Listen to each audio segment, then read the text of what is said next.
بسم الله الرحمن الرحيم ونسلم على رسوله الكريم أما بعد فأعوذ بالله من الشيطان الرجيم بسم الله الرحمن الرحيم وأقيموا الصلاة وآتوا الزكاة وأقرضوا الله قرضا حسنا صدق الله مولانا العظيم۔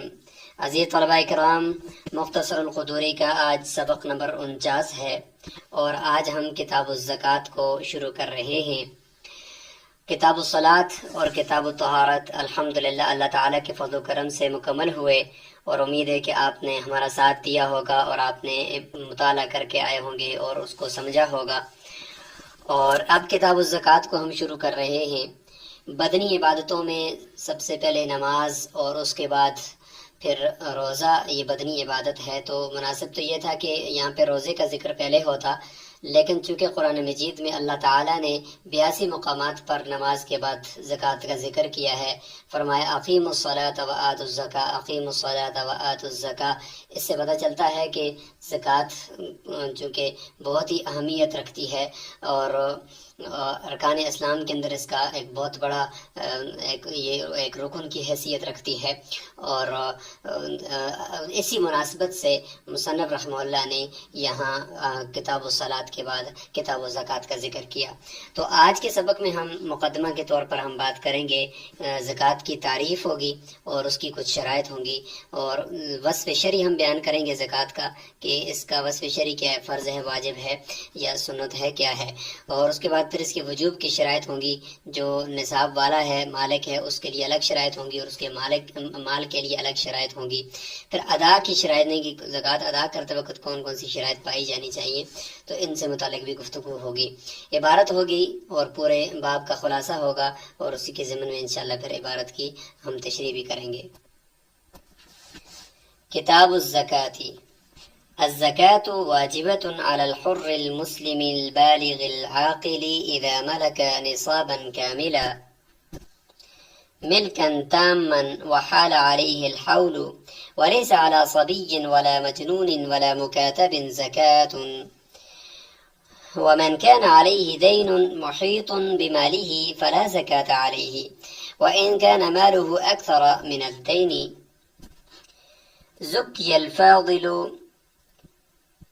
إذا بلغ نصابا، وليس في دور السكن وثياب البدن وأثاث المنزل ودواب الركوب وعبيد الخدمة وسلاح الاستعمال زكاة، ولا يجوز أداء الزكاة إلا بنية مقارنة للأداء أو مقارنة لعزل مقدار الواجب، ومن تصدق بجميع ماله ولا ينوي زكاة سقط فرضها عنه۔ تو آگے چلنے سے پہلے ہم خلاصہ کر لیتے ہیں کہ کتاب الزکوٰۃ کے اس مقدمہ کے اندر ہم کیا کچھ پڑھیں گے۔ تو اس میں کتاب الزکوٰۃ ہے اور اس میں ہم انشاءاللہ بات کریں گے 3 چیزوں سے متعلق۔ سب سے پہلے اس کا وصف بیان ہوگا کہ زکوٰۃ کہتے کیسے ہیں، اور واجب ہے یا فرض ہے، کیا ہوگا، یہ ہم اس کے بارے میں بات کریں گے۔ نمبر 2 شرائط ہم بات کریں گے۔ تو شرائط وجوب جو ہوں گی وہ 9 شرائط ہوں گی، جیسے کہ 5 شرائط جو ہیں وہ زکوٰۃ ادا کرنے والا جو مالک ہے اس سے متعلق ہوں گی، جیسے کہ اس کا آزاد ہونا، مسلمان ہونا، بالغ ہونا، عاقل ہونا اور نصاب کا مالک ہونا، یہ تو نصاب سے متعلق ہوگی۔ مقروض نہ ہونا، یہ سمجھ لیں کہ 5 شرائطیں جو ہوں گی یہ مالک سے متعلق ہیں، اور خود نصاب سے متعلق پھر یہ شرائط ہو جائیں گی کہ نصاب جو ہے وہ خود یہ نصاب کا مالک بھی ہو، یہ بھی مالک کے لیے بھی شرط ہو سکتی ہے اور خود مال کے لیے بھی ہو سکتی ہے۔ مل کے تام ہو اور حولان حول ہو، یعنی اس کے اوپر سال گزر جائے، اور نمبر 9 یہ کہ حاجات جو اصلیہ ہیں اس کے علاوہ ہو۔ تو یہ کل 9 شرائط وجوب ہو جائیں گی، اور ایک شرائط ادا ہے جو ہے نیت۔ تو یہ چیزیں ہم انشاءاللہ آج گفتگو کریں گے ان کے اوپر، اور اسی سے متعلق ہماری عبارت ہے۔ تو عزیز طلبہ کرام، زکوٰۃ کا لغوی اور اصطلاحی معنی بیان کر لیتے ہیں۔ اور جیسے کہ آپ حضرات کو معلوم ہے کہ زکوٰۃ سن 2 ہجری کے اندر یہ اس کی فرضیت مدینہ منورہ کے اندر ہوئی ہے، اور اس کا لغوی معنی ہے نما، ایک لغوی معنی اس کا نما، اس کا معنی ہے بڑھوتری، یعنی زکوٰۃ کا لغوی معنی یہ ہے کہ بڑھوتری، لہٰذا اگر زکوٰۃ ادا کی جائے گی تو اس سے مال کے اندر بڑھوتری ہوگی، مال بڑھے گا نہ کہ کم ہوگا۔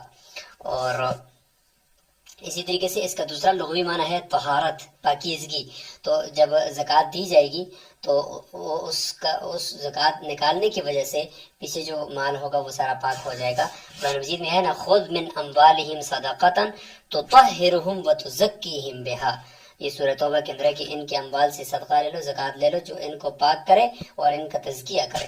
وحنانا من لدنا وزکاہ، یہ زکوٰۃ یہاں پہ طہارت کے معنی کے اندر ہے، تو یہ اس کا لغوی معنی ہو گیا، اور اس کی مناسبت بھی جو حکم شرعی اس کے ساتھ۔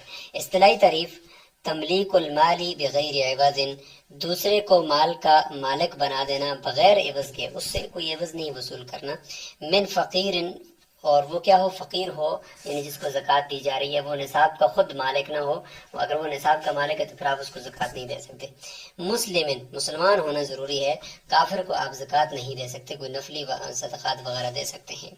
غیر ہاشمی ولا مولا ہو، ہاشمی نہ ہو یعنی سید قوم کا نہ ہو وہ، چونکہ حضور صلی اللہ علیہ وسلم نے حدیث مبارک کے اندر منع فرمایا ہے کہ یہ جو یا معشر بنی ہاشم ان اللہ تعالی حرم علیکم غسالۃ الناس واوساخهم وعوضکم منها بخمس، تو فرمایا کہ یہ بنی ہاشم، آپ کے لیے اللہ تعالیٰ نے جو لوگوں کی مالوں کی میل کچیل ہے یعنی زکوٰۃ، اس کے کھانے سے منع فرمایا ہے، اور آپ کے لیے اس کے بدلے میں خمس رکھا ہے جو مال غنیمت کے اندر ایک حصہ ہوتا ہے۔ بشرط قطع من المنفعت عن الملک، کہ اس شرط کے ساتھ کہ آپ کی جو مال جو آپ دے رہے ہیں تو اس سے اپنی ملکیت کو بالکل ختم کر دیں اور دوسرے کو اس کا مالک بنا دیں۔ اگر آپ کی ملکیت اس پہ برقرار ہے تو پھر تو یہ زکوٰۃ ادا نہیں ہوگی۔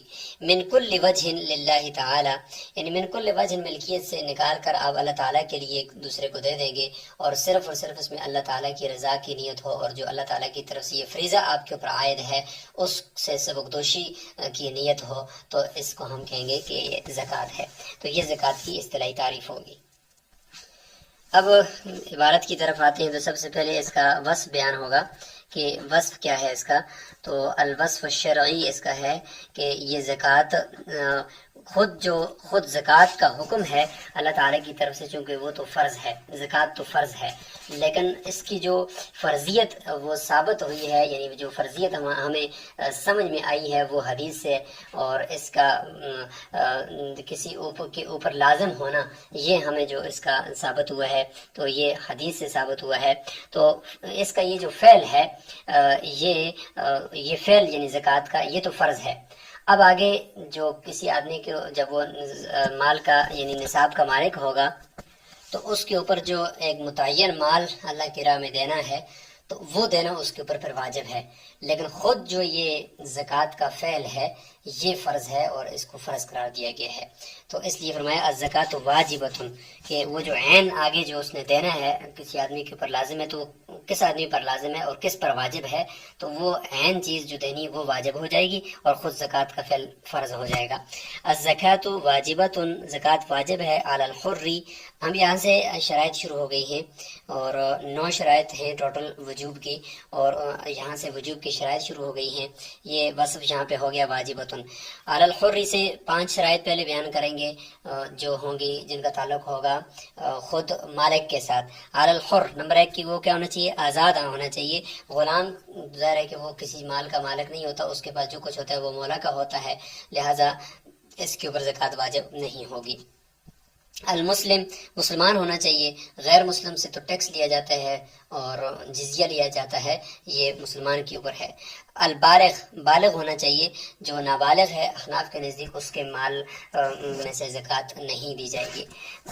العاقل، اور عاقل بھی ہو، مجنون ہے، پاگل ہے، دیوانہ ہے، وہ خود کسی چیز کا مالک نہیں ہے، اس کے اوپر تو ویسی بھی پابندی ہے، حجر ہے، کتاب الحجر ہم پڑھیں گے، تو لہٰذا اس کے مال میں سے بھی نہیں ہوگا۔ تو یہ 4 شرائط ہوگی۔ اور پانچویں شرط ہے اذا ملک نصابا کاملا، نصاب کامل کا وہ مالک ہو۔ نصاب کامل کیا ہے وہ آگے انشاءاللہ آئے گا بھی، اور یہاں پہ بھی مختصراً بیان کر لیتے ہیں کہ سونا، چاندی، نقدی، مال تجارت، سونا، چاندی، نقدی اور مال تجارت یہ اموال زکوٰۃ کہلاتے ہیں۔ ان میں سے کوئی ایک اگر اکیلا سونا ہے تو پھر تو 7.5 تولے ہونا چاہیے، اور اگر اکیلا نہیں ہے، ان کے ساتھ کوئی اور 3 چیزیں مل گئی ہیں چاندی، نقدی یا مال تجارت میں سے، تو پھر سونے کی بھی ریٹ لگے گی، اور چاندی کے نصاب کو دیکھا جائے گا کہ باقی 3 چیزیں ان کا مجموعہ یا ان میں سے کوئی ایک چیز 52.5 تولے چاندی کی ریٹ کو، موجودہ قیمت کو پہنچ جائے تو، اور اس کے اوپر سال بھی گزر جائے، تو ایسے آدمی کو زکوٰۃ دینی ہوگی، زکوٰۃ اس پر لازم ہوگی۔ 2.5% اس کی زکوٰۃ ہوتی ہے، 2.5% زکوٰۃ ہوتی ہے، 100 میں سے گوئے کہ 2.5 روپے زکوٰۃ ادا کرنی ہوتی ہے۔ تو اذا ملک نصابا کاملا، کہ جب وہ نصاب کامل کا مالک ہو جائے۔ چھٹی شرط یہ مال سے متعلق ہے کہ ملکن تامن، جو ملکیت ہے اس مال کی وہ ملکیت تامہ ہو۔ ملکیت تامہ کے اندر 2 چیزیں ہوتی ہیں، یعنی وہ آدمی کی ملکیت میں بھی ہو وہ مال، اور ساتھ ساتھ قبضے میں بھی ہو۔ لہٰذا اگر کوئی مال ملکیت میں ہے قبضے میں نہیں ہے تو اس کے اوپر زکوٰۃ لازم اس کے اوپر نہیں ہوگی، اگر قبضے میں ہے ملکیت میں نہیں ہے پھر بھی لازم نہیں ہوگی۔ وحال علیہ الحول، اور اس کے اوپر سال بھی گزر جائے تب جا کر زکوٰۃ لازم ہوتی ہے۔ ولیس علی الصبی علی صبی ولا مجنون ولا مکاتب زکوٰۃ، اب اسی جو شرائط بیان کی ان کی آگے قید احترازیہ سے جو ان چیزوں سے احتراز کیا گیا ہے، صبی یعنی بالغ نہیں ہے، صبی ہے نابالغ ہے، اور عاقل نہیں ہے بلکہ مجنون ہے، اور آزاد نہیں ہے بلکہ مکاتب ہے، جس کو مولا نے کہا کہ اتنے پیسے لاؤ تم آزاد، اس کو مکاتب کہتے ہیں اس غلام کو۔ تو ان کے مال کے اندر زکوٰۃ نہیں ہے، کیونکہ ان کے اندر یہ شرط نہیں پائی جاتی، اور زکوٰۃ جو ہوتی ہے وہ اس پر ہوتی ہے جس کے پاس ملکیت تامہ حاصل ہو۔ مکاتب کے پاس جو ہوتی ہے مال وہ اس کی یعنی ملک میں، قبضے میں تو ہوتا ہے لیکن اس کی ملک میں نہیں ہوتا، ظاہر ہے کہ وہ سارا مولا کے پاس جائے گا۔ اور اسی طریقے سے مجنون ہو تو وہ کسی چیز کا مالک نہیں ہے، بچہ بھی اسی طریقے سے ہے۔ اب یہاں سے آگے ایک اور شرط بیان ہو رہی ہے کہ ومن کان علیہ دین محیط بمالہ، اگر کوئی ایسا شخص ہے کہ قرضہ یعنی اس کے اوپر اتنا ہے، اتنا دین ہے، محیط بمالہ، اس کے مال کا اس نے احاطہ کیا ہوا ہے۔ تو یہاں پہ احاطہ یہ ضروری نہیں کہ مال نے احاطہ کیا، احاطہ نہ بھی کیا ہو لیکن نصاب سے زیادہ اس کے اوپر قرضہ ہے، یا یہ کہ قرضہ ادا کریں تو پیچھے جو مال بچتا ہے وہ نصاب کو نہیں پہنچتا 52.5 تولے چاندی کی مقدار کو، تو سمجھ جائیں کہ یہ اس کے اوپر زکوٰۃ نہیں ہے۔ فلا زکوٰۃ علیہ، تو اس کے اوپر زکوٰۃ نہیں ہے۔ ظاہر ہے کہ یہ تو مالدار ہی نہیں ہے، مال یعنی جتنا اس کے پاس ہے تو اس سے زیادہ اس کا قرضہ ہے، یا اتنا مال ہے کہ وہ اگر قرضے میں دیں اس کے بعد پیچھے اس کے پاس 52.5 تولے چاندی کی بقدر مال بچتا نہیں ہے، لہٰذا اس کے اوپر زکوٰۃ نہیں ہے۔ وَإِنْ كَانَ مَالُهُ أَكْثَرَ مِنَ الدَّيْنِ، اور اگر اس کا مال جو ہے وہ دین سے زیادہ ہو، مطلب یہ کہ قرضہ ادا کریں تو پھر بھی پیچھے کچھ مال بچ جائے گا اور کچھ مال رہ جائے گا، تو فرمایا کہ زکی الفاضل، بچا ہوا جو مال، قرضہ دینے کے بعد جو بچا ہوا مال ہے اس کی زکوٰۃ ادا کی جائے گی، بشرطے کہ اذا بلغ نصابا، کہ جب وہ نصاب کو پہنچتا ہو، یعنی 52.5 تولے چاندی کی موجودہ قیمت کو اگر پہنچتا ہے اور اس پہ سال گزر گیا ہے تو پھر قرضے کی ادائیگی پہلے ہے، اس کے بعد پھر اس کی زکوٰۃ دی جائے گی۔ ولیس فی دوہر سکنا، ہم نے ایک شرط پڑھی تھی کہ حاجات اصلیہ کے علاوہ ہو۔ ظاہر ہے کہ زکوٰۃ اس مال کے اندر شریعت نے رکھی ہے کہ جو مال نامی ہو، نامی کہتے ہیں جس کے اندر بڑھوتری ہوتی ہو، اضافہ ہوتا ہو، تو لہذا سونا، چاندی، نقدی، مال تجارت، ایسی چیزیں ہیں کہ ان کے اندر بڑھوتری ہوتی ہے، یہ بڑھتے رہتے ہیں، ان کی ریٹس بڑھتی رہتی ہیں، ان کا کاروبار بڑھتا رہتا ہے، لہٰذا اس کے علاوہ جو چیز آپ کے استعمال میں ہے، آپ کا گھر ہے، آپ کی گاڑی ہے، آپ کا کھیت ہے، آپ کا موبائل ہے، آپ کی جو چیز بھی ہے جو آپ کے استعمال میں ہے، آپ کے انڈر میں ہے، تو یہ تو آپ استعمال کر رہے ہیں، اس سے تو کوئی بڑھوتری نہیں ہو رہی، یہ کوئی آگے پھیل نہیں رہا، لہٰذا ان کے اندر آپ کے زکوٰۃ نہیں ہوگی، تاکہ آپ کے اوپر کوئی حرج لازم نہ آ جائے کہ ہر وہ چیز جو آپ کے پاس استعمال میں تو آپ اس کی زکوٰۃ دیں گے، تو پھر تو ہر غریب کے اوپر بھی پھر زکوٰۃ آ رہی ہوگی۔ ولیس فی دور السکنا، اور لہٰذا جو رہائشی گھر ہیں اس کے اندر وثیاب البدن، اور بدن کے کپڑے، واثاث المنزل، اور منزل المنزل یعنی گھر کے جو گھریلو اثاثجات ہوتے ہیں، گھر کے جو برتن ہیں، گھر کے جو مزید چیزیں ہیں وہ ساری آ گئی. ودواب بالرکوبی، اور اسی طریقے سے سواری کے جو جانور ہیں، اور آج کل جو جدید جو آپ کے پاس سواری ہے، گاڑی ہے، آپ کے استعمال میں ہے، تو یہ ساری. وعبید الخدمتی، اور خدمت کے لیے آپ نے غلام رکھے ہوئے ہیں. وسلاح استعمالی، اور استعمال کا اسلحہ آپ کے پاس موجود ہے. تو فرمایا ان سب چیزوں کے اندر، یہ تو کچھ مثالیں ہیں، باقی اس کے علاوہ استعمال کی جتنی بھی چیزیں ہیں وہ اثاث المنزل کے اندر آ جائیں گی. زکاتن میں زکوٰۃ نہیں ہے. تو اسی کے اندر انشاءاللہ کچھ اور مسائل آئیں گے جو ہم سبق نمبر 50 کے اندر جدید مسائل کو بھی ڈسکس کریں گے، اس سے بات مزید انشاءاللہ واضح ہو جائے گی. ان شرائط کے اوپر انشاءاللہ تفصیل سے اگلا لیکچر آ رہا ہے. ولا يجوز اداء الزکاة الا بنیت. یہاں سے شرائط وجوب ختم ہونے کے بعد اب شرائط ادا شروع ہوگی ہیں کہ زکوٰۃ کی ادائیگی، جب زکوٰۃ واجب ہوگی ہے، سال اس کے اوپر گزر گیا ہے اور وہ نصاب کو پہنچ رہی ہے، قرضہ بھی اس آدمی کے اوپر اتنا نہیں ہے، جب یہ 9 شرائطیں وجوب کی پائی گئیں تو زکوٰۃ تو واجب ہوگی، نفس وجوب آ گیا. اب ادائے وجوب کب آئے گا؟ کہتے ہیں کہ اس کے لیے ضروری ہے کہ نیت ہو. کہتے ہیں کہ نیت کب ہونی ضروری ہے؟ الا بنیت مقارنۃ للادائی. ادا کرتے وقت نیت ہونی چاہیے. نیت دل کے ارادے کا نام ہے. صرف دل میں ارادہ کر دیا کہ میں یہ زکوٰۃ کی نیت سے دے رہا ہوں، تو سامنے والے کو زکوٰۃ کہہ کر دینا، زکوٰۃ بول کر دینا، یہ کوئی ضروری نہیں ہے. اس کو گفٹ سمجھ کر دیں، اس کو گفٹ کہہ کر دے دیں، یا کچھ اور چیز ہدیہ کہہ کر دے دیں، لیکن اپنی نیت جو ہو وہ کس کی ہو؟ زکوٰۃ کی ہو.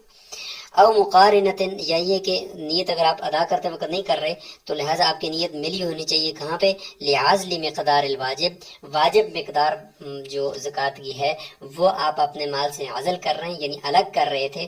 جب الگ کر کے اپنے دوسرے جیب میں ڈال رہے تھے، دوسری جگہ پہ رکھ رہے تھے، تو اس وقت آپ کی نیت تھی کہ یہ جو مال میں الگ کر رہا ہوں یہ میں زکوٰۃ دوں گا اس سے، تو اس وقت کی نیت بھی کافی ہے. پھر بعد میں ادا کے وقت نیت ضروری نہیں ہے. اچھا، آگے ایک اس کے ضمن میں ایک مسئلہ بیان فرما دیا کہ ومن تصدق بجمیع مالہ، اگر کسی نے اپنا سارے کا سارا مال صدقہ کر دیا اور اس میں کچھ بھی اس نے نہیں چھوڑا، ولا ینوی زکوٰۃ، زکوٰۃ کی نیت بھی نہیں کی، تو فرمایا استحسانا، یہاں پہ سقط فرض عنہ، زکوٰۃ کا جو فرض ہے وہ اس سے ساقط ہو جائے گا، کیونکہ اسی مال کے اندر میں سے کچھ حصہ اس کے اوپر لازم تھا نا، جبکہ اس نے سارا مال ہی دے دیا، تو ہم یہ سمجھیں گے کہ اس کے مال میں جو زکوٰۃ بھی تھی وہ بھی اسی کے ساتھ چلی گئی ہے. اب اگرچہ اس کی نیت نہ ہو، زکوٰۃ اس کی ادا ہو گئی ہے. تو ناظرین، یہ ہم نے آج پڑھ لیا ہے. لہٰذا آپ نے زکوٰۃ کی تعریف، لغوی اصطلاحی تعریف یاد کرنی ہے، اور اس کی یہ جو شرائط ہیں، 9 شرائط وجوب کی، اور اس میں 5 مالک کی، اور 4 جو ہیں وہ جو مال ہے اس کی، اور اسی طریقے سے ایک یہ ادا کی جو شرط ہے، اس کو آپ نے اچھی طریقے سے یاد کرنا ہے. اسی کے اوپر انشاءاللہ اگلے سبق نمبر 50 آئے گا، جس کے اندر جدید مسائل کے اوپر ہم گفتگو کریں گے. بہت ضروری ہے زکوٰۃ سے متعلق ان مسائل کے اوپر گفتگو کرنا. السلام علیکم ورحمۃ اللہ وبرکاتہ.